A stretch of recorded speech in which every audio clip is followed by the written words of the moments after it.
اب یہ بات آتی ہے کہ بھائی بڑے پاپولر ہیں, آپ ان کے بارے میں کچھ بولیں گے تو سوشل میڈیا پہ ان کے لوگ آپ کو گالیاں بکیں گے, لوگوں کی دل آزاری ہوگی. بھائی پاپولر تو یزید بھی بہت زیادہ تھا, پاپولر تو فرعون بھی بہت زیادہ تھا. موسیٰ علیہ السلام کو نہیں کھڑا ہونا چاہیے ان کے آگے, امام حسین کو جو ہے وہ یزید کے سامنے نہیں کھڑا ہونا چاہیے تھا. پاپولر تو ہٹلر بھی بہت زیادہ تھا بھائی. تو پاپولر تو بھائی یہاں پہ جب ہم جس جماعت میں بیٹھے ہوئے ہیں یہاں پہ بھی جو ہے وہ کچھ لوگوں کی بڑی پاپولیرٹی تھی, تو کیا کوئی پاپولر ہو کے پاکستان مرد آباد کا نعرہ لگا رہا ہے ہم بھی ساتھ ہو جائیں؟ نہیں, ثابت کیا ہم نے. اگر کوئی پاپولر ہے اور وہ پاکستان کے ریاست کے اداروں کو ٹکرانے کی بات کر رہا ہے, نام لے کر جرنیلوں کو جو ہے وہ ان کی تصویریں شائع کر رہا ہے, ان کے بچوں کی تصویریں شائع کر رہا ہے, پورا پاکستان بیٹھ کر اس والی بات پر ہاتھ پہ ہاتھ رکھ کے بیٹھے کیونکہ آپ پاپولر بہت زیادہ ہیں, خوش کرنے کا مقام ہے. یہ رانگ نمبر ثابت ہو گئے معذرت کے ساتھ. عمران خان صاحب پاکستان کے نوجوان یوتھ کے لیے رانگ نمبر ثابت ہو گیا. 4 سال کی کارکردگی پہ آ کر پہلی پریس کانفرنس ہٹنے کے بعد کر رہے ہیں, تو پہلی کانفرنس میں فرح گوگی کو ڈیفینڈ کر رہے ہیں. یہ ارن کیا آپ نے پاکستان کے لیے کہ فرح گوگی بے قصور ہے. 4 سال کے بعد جب آپ ہٹے ہیں تو آپ کے پاس اپنے ایک بھی پروجیکٹ بتانے کے لیے نہیں ہے. ہم اس کراچی کے رہنے والے ہیں, پیپلز پارٹی کے خلاف آپ نعرے لگاتے تھے, زرداری صاحب کے خلاف. آپ نے اسی زرداری صاحب کے ساتھ پیپلز پارٹی کے ساتھ مل کر بیک ڈور سے آپ نے 4 سالوں تک اس پاکستان پہ حکمرانی کی ہے. جس دن زرداری صاحب نواز شریف سے مل گئے آپ کی حکومت گر گئی. آپ جھوٹ بولتے تھے پیچھے سے کہ جو ہے وہ کسی کو چور بولتے تھے, کسی کو ڈاکو بولتے تھے, اور آپ انہی کے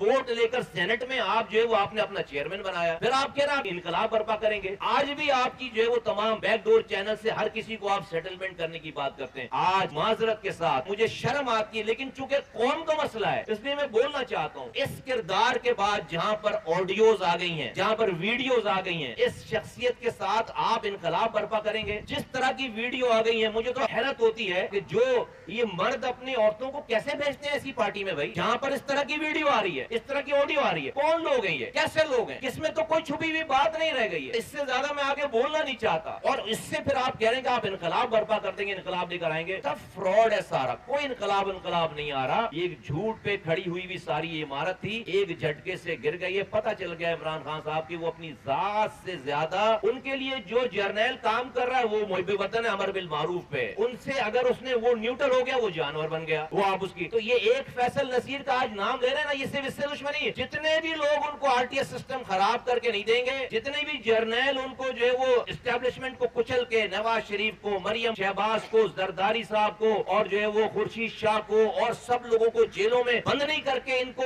اقتدار نہیں دیں گے, وہ سارے سب کی تصویریں ایسے چلا رہے ہوں گے. جب تک وہ جی ایچ کیو معتبر نہیں ہوگا, وہ جی ایچ کیو وہ کور کمانڈر گھر معتبر نہیں ہوگا, جب تک وہ عمران خان کو حکومت پہ لانے اور اس کے رکھنے کے لیے کام نہ کرے. اگر ایسی پاکستان آپ کو چاہیے تو بھائی پھر اللہ ہی حافظ اس پاکستان کا.